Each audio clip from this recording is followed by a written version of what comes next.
नहमदु व नसल्ली अला रसूलिहिल करीम अम्मा बाद फ़अऊज़ु बिल्लाहि मिनश शैतानिर रजीम बिस्मिल्लाहिर रहमानिर रहीम अल्लाहुम्मा सल्लि अला सय्यिदिना व मौलाना मुहम्मदिन व अला आलिहि वसल्लिम रब्बि ज़िदनी इल्मा। हदीस रसूल सल्लल्लाहु अलैहि वसल्लम पर आपको खुश आमदेद। आज की जो हदीस मुबारक है वो उसका नंबर है 6477 6477। तो जो बयान आज चल रहे हैं वो ज़ुबान के फितनों के बारे में चल रहे हैं। और पहले मैंने एक हदीस बयान की थी, मैं समझता था कि शायद वो हदीस ज़ुबान के फितनों के बारे में सबसे बड़ी वईद है, लेकिन आज जो हम हदीस सुन रहे हैं मेरे ख्याल में तो ये सबसे बड़ी और सबसे खौफनाक वईद है ज़ुबान के बारे में, ज़ुबान के फितनों के बारे में। बुखारी शरीफ की रवायत है, हज़रत अबू हुरैरा रज़ी अल्लाह ताला अन्हो रवायत करते हैं कि मैंने नबी पाक सल्लल्लाहु अलैहि वसल्लम से सुना कि आप सल्लल्लाहु अलैहि वसल्लम ने इरशाद फरमाया कि आदमी ज़बान से एक कलमा कहता है, एक लफ्ज़ कहता है और उसके बारे में सोचता नहीं कि उसने कितने कुफर और बेअदबी वाली बात कह दी है। उस एक लफ्ज़ की वजह से या एक कलमे की वजह से वो जहन्नम के गड्ढे में इतनी दूर तक गिरता है जितना मशरक़ से मगरब है, यानी जहन्नम के गड्ढे में इतनी गहराई तक जाता है जितनी मशरक़ और मगरब के दरमियान फासला है, इतनी दूर वो जहन्नम में जाता है। बहुत बड़ी वईद है, बहुत सख्त अल्फाज सल्लल्लाहु अलैहि वसल्लम ने इरशाद फरमाए हैं कि हमारी इबरत के लिए कि शायद हम इबरत हासिल कर लें।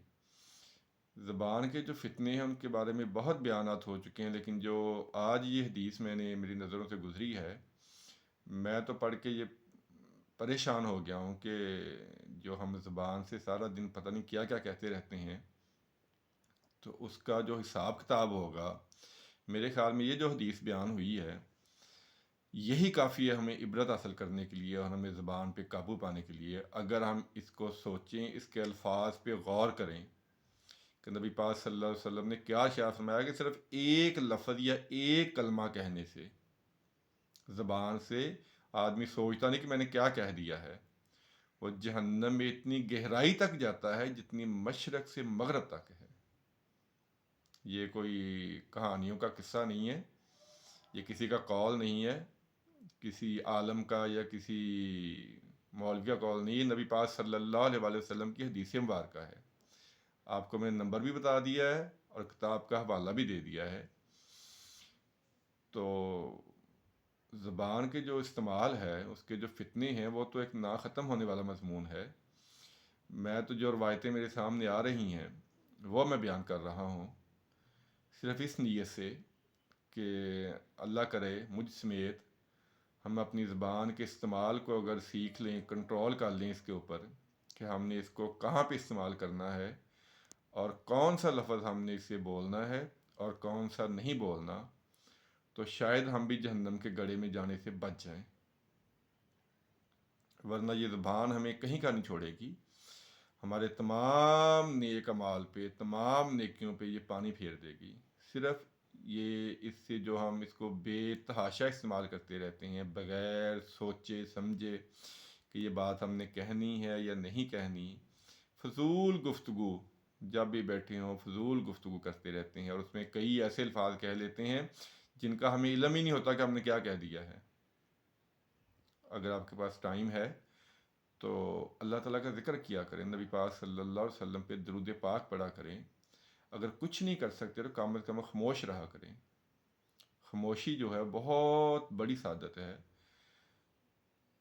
खामोशी जो है ये बहुत सारे गुनाहों से, बहुत सारी गीबतों से, बहुत सारे बुराइयों से हमें बचा लेती है।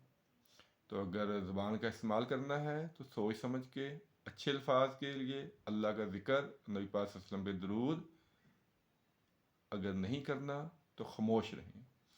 ये जो रवायत है जो मैंने बयान की है, इस पर फिर गौर कीजिएगा, इसको ख़ुद भी पढ़िएगा। मैं बारहा कह चुका हूँ کہ اپنے گھروں میں خدارہ نبی پاک صلی اللہ علیہ وسلم کی حدیث کی کتب لا کے رکھیں، اپنے خود پڑھیں، اپنے بچوں کو پڑھائیں، قرآن پاک کی تفسیر کا مطالعہ کریں. ہمیں پتہ تو چلے کہ ہم جو ساری زندگی گزار رہے ہیں وہ کیا سنت کے مطابق ہے. ہم جو زندگی گزار رہے ہیں کیا وہ جنت میں جانے والے اعمال کر رہے ہیں، یا جو زندگی گزار رہے ہیں وہ ہماری آخرت میں پکڑ کا ذریعہ بن جائے گی. اللہ تعالیٰ سے دعا ہے اللہ تعالیٰ عمل کی توفیق عطا فرمائے، اللہ تعالیٰ عمل کی توفیق عطا فرمائے. آمین ثم آمین. السلام علیکم ورحمۃ اللہ وبرکاتہ.